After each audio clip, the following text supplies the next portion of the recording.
अस्सलामुअलैकुम hello guys दोस्तों, आज हम इस वीडियो में बात करेंगे आप लोगों के किए हुए कुछ कमेंट्सों के बारे में। जैसे कि एक फ्रेंड ने पूछा था अक्सर कि बटन लगाने को हम किस तरीके से बोलते हैं। ठीक है, तो बटन को अरबी में पहले ये सोच लो कि बोलते हैं जिर।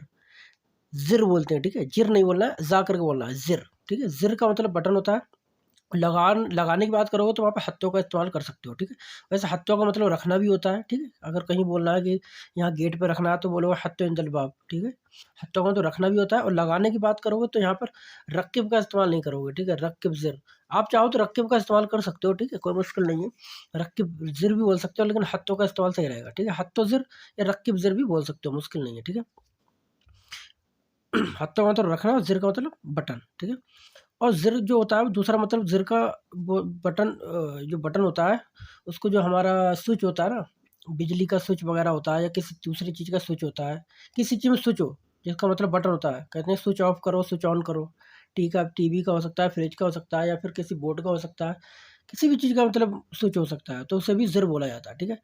अगर बोलना है कि स्विच को ऑन करो, ठीक है, तो बोलोगे इस्तज़िर। बोलोगे स्विच को बंद करो, स्विच ऑफ करो, तो बोलोगे तफ़्फ़ी ज़िर।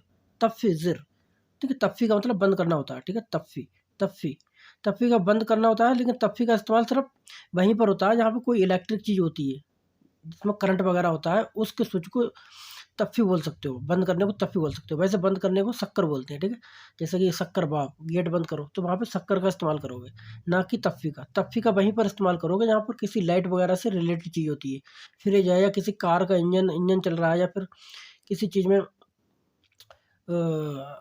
गाड़ी वगैरह में आपको कोई स्विच दिया है, या फिर आपका एसी का स्विच हो गया, इसमें तफ़्फ़ी का इस्तेमाल करोगे। मैं दोस्तों इसमें इसलिए समझाता हूँ, आप एक दोस्त की कमेंट भी आई थी मेरे को कि आप समझाते सर ज़्यादा हो। समझाएँगे नहीं तो भाई आपको कुछ समझ में नहीं आएगा, ठीक है? समझाने से चीज़ समझ में आती है। सऊदी और ओमान की अरबी में क्या डिफ़रेंस है? मतलब सऊदी अरबी की जो अरबी होती है उनकी, पूछना चाह रहे हैं कि क्या डिफ़रेंस है? बोलने का तरीका एक ही है या मतलब दोनों का अलग है? तो दोस्तों मैं तुम्हें बताऊँ कि ओमान की अरबी थोड़ी डिफ़रेंस है, लेकिन लहज़ा होता है हर चीज़ का। अरबी एक ही होती है, ठीक है? कहीं चले जाओ आप अरबी। आपको अगर सऊदी अरबी पूरी तरीके सही तरीके से मालूम है तो आप ओमान में आराम से बोल सकते हो। वही अरबी सऊदी की अरबी है, वही ओमान में बोलोगे तो वो पूरी तरीके से समझ जाएगा। लेकिन थोड़ा-थोड़ा अपने तरीके का लहज़े का इस्तेमाल होता है। जैसे कि हम दूर दूर मत जाओ, हम अपने इंडिया, पाकिस्तान या किसी दूसरे देश की बात करेंगे, तो थोड़ा-थोड़ा दूर पर जाके लहज़ा बदल जाता है। किसी की लैंग्वेज कैसी होती है, किसी की कैसी होती है, लेकिन आप हिंदी बोलोगे तो थोड़ा समझ जाएगा, ठीक है? इसी तरीके से उसका लहज़ा अलग होता है। किसी का बोलने का तरीका अलग होता है, कोई लहरा के बात करता है, तो कोई इस तरीके से ही बस फ़र्क होता है और कुछ भी नहीं होता है। आप बोलोगे तो समझ जाएगा अरबी। मेरे बैंक खाते से पैसे कट गए हैं, किस वजह से? तो यानी my money has been deducted, ठीक है, from my bank account for which reason, किस वजह से, किस कारण से, किस वजह से कटे हैं, ऐसा बोलना है इन्हें, ठीक है। माई मनी बोल सकते हो, यहाँ पे अमाउंट भी बोल सकते हो, अमाउंट यानी कि मनी, ठीक है। यहाँ पे अमाउंट का भी इस्तेमाल कर सकते हो, ठीक है। मैंने यहाँ पे मनी लगा दिया, तो बोलोगे युगसल मबलग। मबलग का मतलब होता है अमाउंट, जो आपके खाते में कितना अमाउंट पड़ा हुआ है, कितना पैसा पड़ा हुआ है, ठीक है। उसे मबलग बोलते हैं अरबी में, ठीक है। आप यहाँ पे फुलूस का भी इस्तेमाल कर सकते हो, ऐसा कोई मुश्किल की बात नहीं है। युगस कट गए हैं, अल मबलग पैसे, ठीक है, यानी अमाउंट, फुलूस भी बोल सकते हो। मिन हिसाब, मैंने यहाँ पे हिसाब ही लिखा है क्योंकि यहाँ पे बोल रहे हैं कि मेरे खाते से, तो हिसाबी का मतलब होता है मेरा खाता, हिसाब का मतलब होता है सिर्फ खाता, ठीक है। हिसाबी, यहाँ पे अना हिसाब नहीं बोलोगे, अना हिसाब बोलोगे तो गलत हो जाएगा। जो मैं बता रहा हूँ उसी तरीके से बोलना है। युगसल मबलग, ठीक है, मबलिग भी बोल सकते हो, मबलग बोल सकते हो। युगस कट गए हैं, मबलग यानी कि अमाउंट, युगसल मबलग पैसे कट गए हैं। फुलूस भी बोल सकते हो। मिन हिसाबी अल बैंक, मेरे हिसाब, मेरे बैंक हिसाब से, यानी मेरे बैंक अकाउंट से, ठीक है। युगसल मबलग मिन हिसाबी अल बैंक, ठीक है, इस तरीके से बोल सकते हो। युगस मबलग मिन हिसाब अल बैंक बुशु आई सबब, या बोल सकते हो फी आई सबब, वहाँ बोल सकते हो फी आई सबब। सबब का मतलब होता है कारण, वजह, ठीक है। फी आई सबब किस कारण से, फी आई सबब यानी किस कारण से, या बुशु विशु आई सबब किस वजह से। सबब का मतलब होता है वजह, कारण, ठीक है।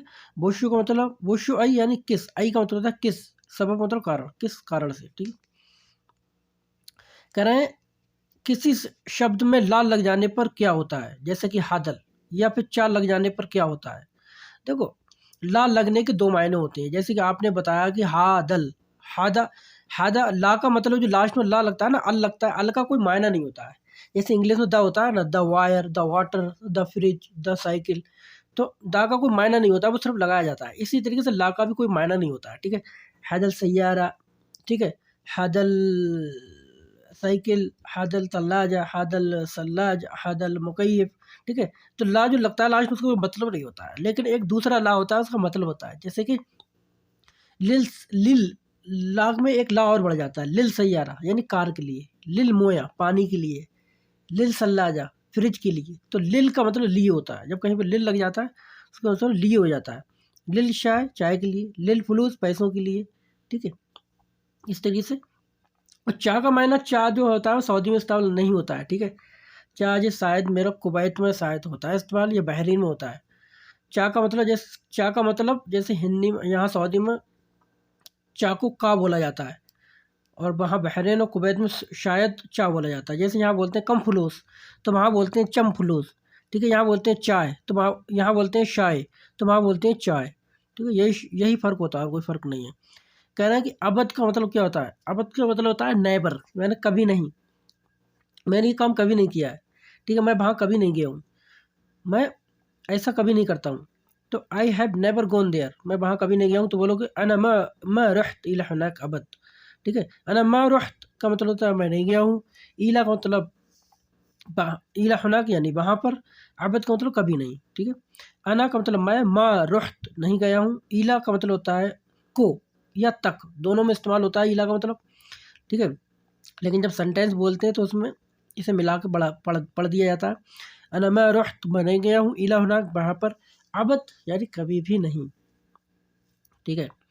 गले मिलने को अरबी में क्या कहते हैं, आपस में लोग गले मिलते हैं ना, तो एहतिदान बोल सकते हो, ठीक है। हग, हग करना, ठीक है, गले मिलना, हग करना, तो एहतिदान बोल सकते हो उसको।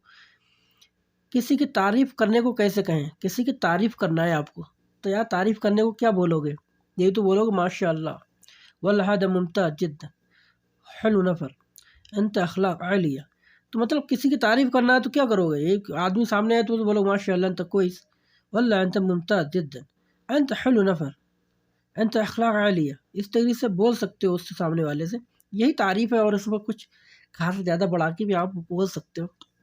अंत मर्र हलू, अंत कोइस, मतलब और भी बहुत सेंटेंस से बोल सकते हो, यही तारीफ है, और क्या तारीफ है, बाकी तो सब तारीफ है पाक परवरदिगार के लिए हैं, ठीक है। तो दोस्तों ये थे कुछ आप लोगों के किए हुए दोस्तों कमेंट। तो आई होप गाइस तो वीडियो आपको पसंद आई होगी। अगर वीडियो पसंद आई वीडियो को लाइक करें, चैनल को सब्सक्राइब करें। चलो तो फिर मिलेंगे नेक्स्ट वीडियो के साथ, तब तक के लिए खुदा हाफिज़, बाय बाय।